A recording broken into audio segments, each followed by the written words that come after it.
ब्रह्ममुरारिसुरार्चितलिङ्गं निर्मलभाषितशोभितलिङ्गम् जन्मजदुःखविनाशकलिङ्गं तत्प्रणमामि सदा शिवलिङ्गम्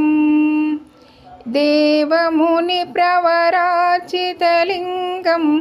कामदहनकरुणाकरलिङ्गम् रावणदर्पविनाशकलिङ्गं तत्प्रणमामि सदा शिवलिङ्गम् सर्वसुगन्धसुलेपितलिङ्गं बुद्धिविवर्धनकारणलिङ्गं सिद्धसुरासुरवन्दितलिङ्गम्